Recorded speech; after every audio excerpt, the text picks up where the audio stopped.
Good evening everyone, मेरा नाम Simon Aleem है और आज मैं एक और अफसोसनाक वाक़या आपके पास लेके आया हूँ। हुआ कुछ यूँ है कि हमारी एक मसीही खातून है जिनका नाम ताहिरा बीबी है। उनको एक मुसलमान आदमी जिसका नाम मोहम्मद शाहिद है, उसने सरेआम सड़क में उनको 5 गोलियां मारी और वो साथ साथ ललकारता भी रहा, उनको गालियां भी देता रहा और वो काफ़ी देर तक उधर खड़ा रहा गोलियां मारने के बाद भी। लेकिन उस खातून को बचाने के लिए कोई भी नहीं आ गया है। मेरे पास इन खातून की वीडियो भी है, पहले आप वो वीडियो देख लें, उन्हीं की ज़ुबानी सुन लें कि हुआ क्या था असल में। जी मैं ड्यूटी पे थी तो संडे वाले दिन। अच्छा। तो ड्यूटी पे नाइट ड्यूटी था तो मंडे को मैं वापस घर जा रही थी तो ये मुजरम शाहिद रास्ते में खड़ा हुआ था जी। इसने गोलियों की इसी बना पर के ये केस से पीछे हट जाए मुझ पे छूट कर दिया, जिसकी वजह से मुझे पहली गोली लगी तो मैं गिर पड़ी, जिसकी वजह से मेरे वो खामद मेरे साथ थे वो आगे बढ़े हैं तो इसने उसको भी उसकी तरफ भी फायरिंग की। तो जो वो डर की वजह से भागते हुए लोगों को शोर किया तो लेकिन ये मुझे गिरी हुई को शूट करता रहा गोलियों से। ये 5 गोलियां मारी हैं मेरी, एक टांग में 3 गोलियां हैं, एक में 2 हैं। नहीं कोई नहीं बचाने आया मुझे। अभी वो कह रहे हैं कि ये हॉस्पिटल का मेडिकल जब होगा मुकम्मल बना के देंगे तो तब पर FIR होगी आपकी। जी मुजरम अभी ऐसे दंदनाता फिर रहा है जी। कोई उसको किसी ने नहीं पूछा। वो अब डर की वजह से खौफ की वजह से कभी किसी रिश्तेदार के घर में जाते हैं, कभी किसी रिश्तेदार के घर में जाते हैं, यानी कि वो खतरे में है मेरी बेटी भी और दूसरी बेटियाँ भी जी। वो हिफाजत में नहीं है, इसी वजह से बहुत बच्चे खौफजदा हैं। तो जी वीडियो आपने देखी और वीडियो में आप सुन सकते हैं और देख भी सकते हैं कि कैसे ताहिरा बीबी ने सारा वाकया एक्सप्लेन किया। तो इसका बैकग्राउंड क्या है और ये सारा हुआ किस वजह से, इस बारे में मैं आपको थोड़ा सा बता देता हूँ। वाकये वाले दिन ताहिरा बीबी और उनके शौहर जो है रशीद मसीह, ये दोनों ड्यूटी से वापस आ रहे थे तो मोहम्मद शाहिद ये इनके सामने आके खड़ा हो गया और इनको ललकारना शुरू हो गया और फिर उसने, जैसा कि आपने सुना भी है, ताहिरा बीबी को कहा कि मैं तुम्हारे साथ ऐसा कर दूंगा कि तुम चलने फिरने के काबिल नहीं रहोगी और तुम हमेशा के लिए बिस्तर पे पड़ जाओगी। ये कहने के बाद उसने ताहिरा बीबी के टांगों में गोलियां मारी हैं। उसके बाद वो अंधाधुंध गोलियां मारता रहा है लेकिन उसको रोकने वाला कोई नहीं था। ताहिरा बीबी का जो शौहर है रशीद मसीह, वो अपनी जान बचाने के लिए थोड़ा साइड पे हो गए और इसीलिए रशीद मसीह की जान बच गई और उनको इंजरी भी कोई नहीं हुई। लेकिन ताहिरा मसीह को जो है 5 गोलियां लग गई हैं। अब देखें 26 जुलाई का वाकया है। 26 जुलाई को उस बंदे ने ताहिरा बीबी के ऊपर पिस्टल से फायरिंग की और अभी तक पुलिस वाले FIR नहीं काट रहे। कभी वो लोग मेडिकल का बहाना कर देते हैं, कभी कोई और बहाना कर देते हैं। ये इसी तरह टालते जा रहे हैं और केस को डिले कर रहे हैं और वो बंदा जिसने गोलियां मारी थी वो भी सड़कों पे दंदनाता फिर रहा है। और पुलिस ऐसा क्यों कर रही है? इसलिए कि जिस बंदे ने गोलियां मारी हैं वो मुसलमान है और जिस खातून को गोलियां लगी हैं वो क्रिश्चियन है। तो इसलिए आपके सामने ही है फ़र्क। आप देख सकते हैं कि पाकिस्तान में क्रिश्चियंस और मुसलमानों के साथ कैसे डिफरेंट सलूक रखा जाता है। और इसमें पुलिस वाले भी सिर्फ और सिर्फ मुसलमानों की साइड लेते हैं। वो ये नहीं देखते हैं कि गलत कौन है और सही कौन है। वो सिर्फ और सिर्फ मजहब देखते हैं और जिसका मजहब मुसलमान है वो उसी की फेवर करते हैं। तो अब ये बंदा जिसका नाम मोहम्मद शाहिद है, इसकी रशीद मसीह और ताहिरा बीबी से क्या दुश्मनी थी और किस वजह से उसने गोलियां मारी। अब इसी के मैं बैकग्राउंड में चला जाता हूँ।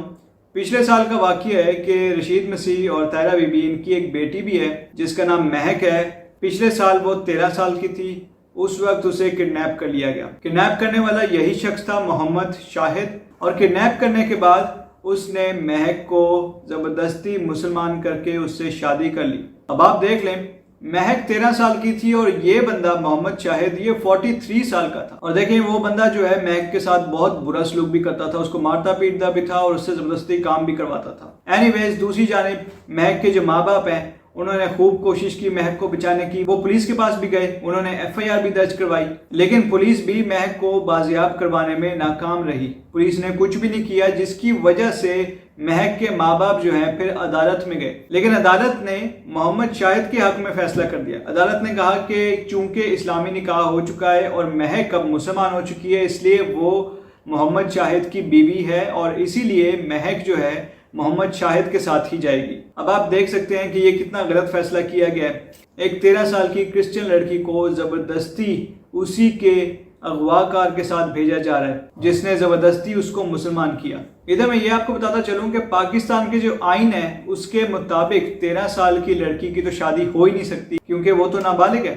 اب چونکہ کرسچن جو ہیں وہ پاکستان میں اقلیت ہیں اس لیے جج بھی جانبدارانہ فیصلہ کرتے ہیں اور غلط قسم کے فیصلے کر دیتے ہیں اکثر۔ اس کے بعد مہک موقع دیکھ کے وہاں سے بھاگ گئی اور اپنے گھر واپس آ گئی اور اس کے بعد ان کو پتہ لگا کہ مہک جو ہے وہ پریگننٹ ہے، جس کے بعد مہک نے ایک بیٹی کو جنم دیا۔ اور اسی سلسلے میں مہک اس وقت ہاسپٹل میں تھی جب اس آدمی کو یعنی محمد شاہد کو یہ پتہ لگ گیا کہ مہک اس ہاسپٹل میں ایڈمٹ ہے۔ اس کے بعد محمد شاہد نے ہاسپٹل کے چکر کاٹنا شروع کر دیے۔ اس نے مہک کے ماں باپ کو ڈرانا دھمکانا شروع کر دیا اور وہ کہنا شروع ہو گیا کہ مہک اس کو واپس کرو کیونکہ وہ اس کی بیوی ہے۔ تو دیکھیں اس وقت تک مہک کی جو بیٹی ہے وہ 4 مہینے کی ہو چکی ہے اور محمد شاہد ابھی تک مہک کے ماں باپ کا پیچھا کر رہا تھا اور وہ کہہ رہا تھا کہ مہک اس کو واپس دی جائے، لیکن مہک کے ماں باپ کو تو پتا تھا کہ مہک کو کڈنیپ کیا گیا تھا، اس لیے وہ لوگ مہک کو چھپا کے رکھ رہے تھے، جس کی وجہ سے اس بندے نے مہک کی ماں کو بعد میں گولیاں مار دی۔ اب دیکھیں مہک اپنے گھر میں اکلوتی بیٹی نہیں تھی، اس کے علاوہ اور بھی اس کی بہنیں تھیں اور اب محمد شاہد کی اس کی دوسری بہنوں پہ بھی نظر تھی۔ اب دیکھیں محمد شاہد کو یہ غصہ تھا کہ مہک کو اس کے ماں باپ نے کیوں چھپا کے رکھا ہوا ہے، تو جس کی وجہ سے وہ مہک کے ماں باپ کو کہتا تھا کہ وہ مہک کو بھی لے کے جائے گا اور اب سود کے طور پہ یا سزا کے طور پہ وہ مہک کی دوسری بہن کو بھی اپنے ساتھ لے کے جائے گا۔ اب دیکھیں اسی وجہ سے مہک کے ماں باپ نے اپنی بیٹیوں کو اپنے رشتہ داروں کے گھروں میں چھپا دیا، ان رشتہ داروں کے گھروں میں جن کا کسی کو بھی نہیں پتا تھا۔ اور جب محمد شاہد کو مہک یا اس کی کوئی اور بہن نہیں ملتی تھی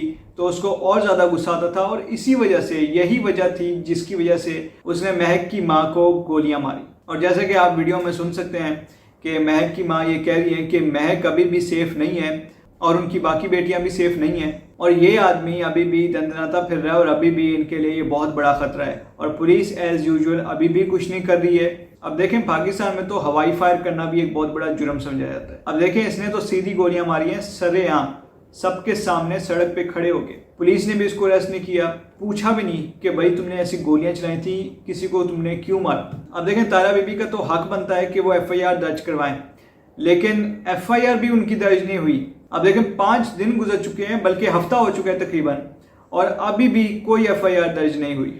اب دیکھیں یہ پاکستان میں ایسے واقعات روز ہوتے ہیں، دن بدن ایسے واقعات بڑھتے جا رہے ہیں اور اس کے بعد جب ویڈیو لگائی جاتی ہے تو کچھ لوگ نیچے آگے کہہ دیتے ہیں کہ یہ ویڈیو فیک ہے یا اس طرح کا واقعہ کوئی ہوا ہی نہیں، یہ فیک ہے۔ تو بھائی آپ لوگوں کے سامنے ہی ویڈیو ہے، یہ ثبوت بھی دیکھ لیں، واقعے ایسے ہوتے ہیں اور روز ہو رہے ہیں، ٹھیک ہے۔ اور دیکھیں اس طرح کے جو واقعات ہو رہے ہیں دن بدن جو بڑھتے جا رہے ہیں اس طرح کے واقعات، وہ اس لیے ہو رہے ہیں کیونکہ جو پاکستان کی جو لوکل پاپولیشن ہے ان کو تعلیم ہی غلط دی جا رہی ہے، بچپن سے ان کو غلط تعلیم دی جا رہی ہے، اسکولوں میں ان کو غلط طریقے سے سکھایا جاتا ہے، اسکولوں میں ہمیشہ ان کو سکھایا جاتا ہے کہ تمہارا مذہب جو ہے وہ سب سے اوپر ہے اور باقی سارے مذہب جو ہیں وہ نیچے ہیں تم سے اور باقی سارے جھوٹے ہیں۔ ایون پاکستان کے اسکولوں میں خود پڑھا ہوں، ان کی جو اسلامیت کی بک ہوتی ہے اس میں صاف صاف لکھا ہوتا ہے کہ کرسچینٹی جو ہے وہ جھوٹا مذہب ہے اور بائبل جو ہے وہ بدلی ہوئی ہے اور کرسچن جو ہے 3 خداؤں کو مانتے ہیں۔ دیکھیں یہ کوئی باتیں ہیں اسکول کی سلیبس میں لکھنے والی، لیکن ان کو یہ باتیں شروع سے سکھائی جا رہی ہیں اور اسی لیے ان کے دماغ میں کرسچنز کے خلاف نفرت بڑھتی جا رہی ہے۔ اور اس کے بعد جب یہ لوگ تھوڑے سے بڑے ہوتے ہیں تو یہ جو ان کو مولوی وغیرہ ہوتے ہیں یہ ان کو اور زیادہ غلط تعلیمات دیتے ہیں۔ میں نے آپ کو پہلے بھی ویڈیو دکھائی تھی ایک مولوی کی جو کرسچنز کو غلط الفاظ بول رہا تھا اور آپ کو پتہ ہی ہے ایک لنگڑا مولوی جو تھا وہ جو بھی مر چکا ہے وہ کرسچنز کے بارے میں کتنی بےہودہ باتیں کرتا تھا۔ تو آپ کو پتہ ہے آپ اگر ان مولویوں کے یوٹیوب چینل کھول کے دیکھ لیں، کیونکہ اب تو انہوں نے یوٹیوب چینل بنا لیے ہیں، ویسے تو پاکستان کے جو مین اسٹریم میڈیا ہے اس پہ ہر وقت بیٹھے رہتے ہیں، لیکن اب انہوں نے ساتھ ہی ساتھ اپنے یوٹیوب چینل بھی بنا لیے ہیں۔ تو آپ ان کے یوٹیوب چینلز وغیرہ کھول کے دیکھ لیں، آپ دیکھ سکتے ہیں کہ کتنی زیادہ نفرت اگلتے ہیں یہ لوگ کرسچینٹی کے خلاف، کتنی زیادہ غلط باتیں بولتے ہیں یہ کرسچنس کے بارے میں، اور اسی وجہ سے پاکستان میں بہت سارے لوگوں کے دل میں کرسچنس کے خلاف نفرت بھری ہوئی ہے۔ اب دیکھیں پاکستان میں یہ لوگ اپنی میجورٹی کا ناجائز فائدہ اٹھا رہے ہیں اور پھر ویسٹ میں جا کے کہتے ہیں کہ مائنورٹی کو ان کے حقوق دیے جائیں کیونکہ خود مائنورٹی میں ہوتے ہیں، لیکن ادھر جب یہ لوگ میجورٹی میں ہیں پاکستان میں تو ادھر یہ لوگ مائنورٹی کے بارے میں سوچتے بھی نہیں ہیں، माइनॉरिटी को इंसान ही नहीं समझते ये लोग। अब देखिए, अफसोस तो सबसे ज़्यादा मुझे हमारे जो क्रिश्चियन सिलेक्टेड पार्लियामेंटेरियंस हैं उन पे होता है, और जो हमारे सो कॉल्ड रिलीजियस लीडर्स हैं उन पे अफसोस होता है कि वो हर वक्त यही बात कहते रहते हैं कि पाकिस्तान में तो क्रिश्चियंस को बहुत सारे राइट्स हासिल हैं, वो बिल्कुल इक्वल राइट्स एंजॉय कर रहे हैं और उनको किसी किस्म का कोई भी प्रॉब्लम नहीं है। और हर वक्त वो लोग यही कहते रहते हैं कि जी यूरोप में माइनॉरिटीज़ के साथ बहुत बुरा सलूक हो रहा है, इंडिया में बड़ा बुरा सलूक हो रहा है, फ़लस्तीन में बहुत बुरा सलूक हो रहा है। मतलब इनको इतनी दूर दूर के मुल्क नज़र आ जाते हैं, लेकिन पाकिस्तान में जो क्रिश्चियंस के साथ बुरा सलूक हो रहा है वो इनको नज़र नहीं आता। अपनी नाक के नीचे जो वाक़ये हो रहे होते हैं वही इनको नज़र नहीं आ रहे होते, उस तक ये लोग कबूतर की तरह आंखें बंद करके बैठ जाते हैं। अब देखें, मैं अपनी क्रिश्चियन कौम को जब इन्फॉर्मेशन देने के लिए ऐसी वीडियोस बनाता हूं तो बहुत सारे जो मेजॉरिटी मज़हब के लोग हैं पाकिस्तान में वो आ जाते हैं और मुझे डिफरेंट जगहों पे मैसेज करते हैं और कहते हैं कि भाई ये तो तुम गलत कर रहे हो और फ़ौरन से फ़ौरन इन वीडियोज़ को डिलीट करो। तो उन लोगों के लिए मेरा एक पैगाम है, छोटा सा पैगाम है, वो ये है कि ये वीडियोज़ जो मैं बनाता हूँ ये डिलीट करने के लिए नहीं बनाता। इसके अलावा मैं आप सबसे यही रिक्वेस्ट करना चाहता हूँ कि जो हमारी जो मसीही खातून हैं जिनका नाम ताहिरा बीबी है, जो अभी भी हॉस्पिटल में है, आप सब उनके लिए दुआ करें, और उनकी बेटियाँ जो हैं जो अभी भी ख़तरे में हैं उनके लिए भी आप दुआ कीजिए कि वो पता नहीं कहाँ पे छुप के रह रही हैं, अभी भी वो लोग सेफ़ नहीं है, क्योंकि ये बंदा जिसने ऐसा सब कुछ किया है वो अभी भी बाहर फिर रहा है और अभी भी वो उनको ढूंढ रहा है। तो आप सब लोग उनके लिए दुआ कीजिए कि खुदा उनको सेफ़ रखे, और आप लोग ये भी दुआ कीजिए कि हमारे जो क्रिश्चियन सिलेक्टेड पार्लियामेंटेरियंस हैं और हमारे सो कॉल्ड रिलीजियस लीडर्स हैं उनको भी थोड़ी सी गैरत आए ताकि वो इस गमज़दा ख़ानदान की मदद करें। तो एनीवेज, इसके साथ ही मैं अपनी वीडियो को यहीं पे एंड करता हूँ। तो आप सबसे मेरी एक रिक्वेस्ट है, वो ये है कि आप इस वीडियो को ज़्यादा से ज़्यादा लोगों के साथ शेयर कीजिए और इस वीडियो को लाइक भी कीजिए। इसके साथ साथ हमारा जो चैनल है जिसका नाम पीस वर्ल्ड वाइड है, आप उसको सब्सक्राइब भी कीजिए और बेल आइकन को भी क्लिक कीजिए। Thank you so much and God bless you.